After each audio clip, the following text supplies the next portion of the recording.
Teacher, glass टूटे तो क्या आवाज आती है? अम्मी की आवाज आती है, पन्नों पन्नों बगैर तो एक भी ना छड्डियो। पीर कामिल, अमर बेल और जन्नत के पत्तों को अगर कोर्स में शामिल कर दिया जाए तो हर लड़की टॉप कर जाएगी। मेरी अम्मी को लगता है कि बस उनकी औलाद ही निकम्मी है और सारा दिन मोबाइल पर लगी रहती है। काश कि वह आप लोगों को भी जानती होती। जहाँ भी जाओ किस्से हैं बीवी के, कोई ला के रो रहा है और कोई लाने के लिए रो रहा है। तंदूर वाले चचा को कहा, मैं फेसबुक पर बहुत मशहूर हूँ चचा। चचा ने कहा, पुत्र रोटी लाइन में खड़े होके ही मिलेगी। पुलिस वाला, मैंने हाथ हिलाया तो तुम रुके क्यों नहीं? ड्राइवर, मैं समझा आप मुझे सलाम कर रहे हैं। ना जाने कौन सा विटामिन मोबाइल में है, एक दिन इस्तेमाल ना करें तो लगता है कमजोरी हो गई है।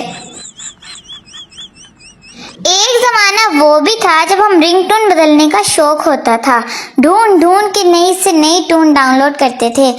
और अब एक जमाना ये भी है कि फोन हर वक्त साइलेंट पर ही धरा रहता है।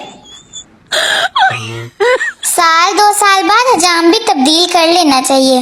पुराना वाला कमीना यही याद दिलाता रहता है, पहले आपके बाल कितने होते थे, अब तो कुछ भी नहीं बचा। इतने सारे दस्तयाब ऑप्शंस में से सबसे गलत ऑप्शन के इंतखाब का टैलेंट कूट कूट के भरा हुआ है मुझ में।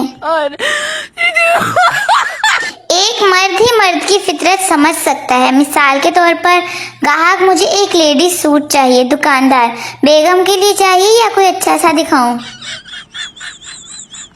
कुछ लोग ऐसे भी हैं जिन्होंने खाने की तारीफ भी करनी हो तो कुछ इस तरह करेंगे, लग ही नहीं रहा कि तुमने बनाया है। अनकरीब पाकिस्तान में ऐलान होने वाला है कि आइंदा शादी पर इस्लामिया हुकूमत वसूल करेगी। कुछ भी कहो, अपने दोस्त को अपनी हर बात बताकर फिर ही सुकून मिलता है। टैंकी में गर्म पानी की दुआ जो सर्दियों में मांगी थी वो अब जाकर कबूल हुई है। शेख का बेटा अपने बाप से, अब्बू थोड़ी देर टीवी देख लूं, पढ़ पढ़ के थक गया हूँ। शेख, ठीक है देख लो मगर ऑन नहीं करना। आज मुझे वॉशिंग मशीन का एक और फायदा पता चला है कि इसमें बड़े पैमाने पर लस्सी भी बनाई जा सकती है। मैं हमेशा उन लोगों की गलतियों से सीखती हूँ जो उन्होंने मुझसे मशवरा लेने के बाद की होती हैं। टीचर, अगर कोई चीज दायरे में हरकत करके अपनी जगह वापस आ जाए तो इसको हम क्या कहेंगे? पप्पू, जिथे दी खोती उथे आ खलोती। मियाँ बीवी को आपस की मोहब्बत में इजाफे के लिए एक दूसरे की तारीफ करनी चाहिए और उस दौरान अपनी हंसी पे काबू रखना चाहिए। बीवी, तुमने मुझे धोखा दिया है, तुमने मुझे क्यों नहीं बताया कि तुम्हारे पहले से 3 बीवियां हैं? शोहर, बताया तो था कि तुम्हें मलका, रानी, शहजादी की तरह रखूंगा। अपनी बेइज्जती पर खुद ही हंसने वाले बहुत बहादुर होते हैं।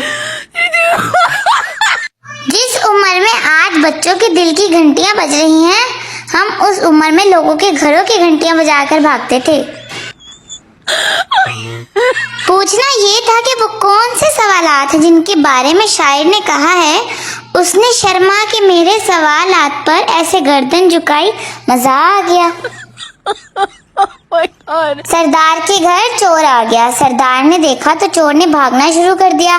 सरदार भागता भागता चोर से भी आगे निकल गया और ऊंची आवाज में बोला, एक चोरी उत्ते साढ़े नाल रेसा।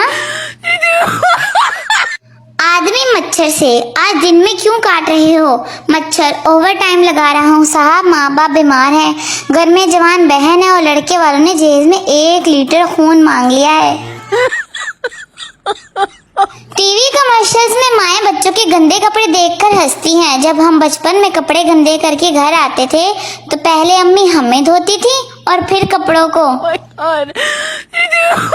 दुनिया भर का गंद कचरा, खुले चर्बी में तले फ्राई खाने, काली पीली सफेद बोतलें चढ़ाकर, पान गुटखा तंबाकू नस्वार चबा चबा कर जब बीमार डॉक्टर के पास जाते हैं तो दवाई का नुस्खा देखते ही सवाल करते हैं कि डॉक्टर साहब इस दवाई की कोई साइड इफेक्ट तो नहीं है ना। Oh my God.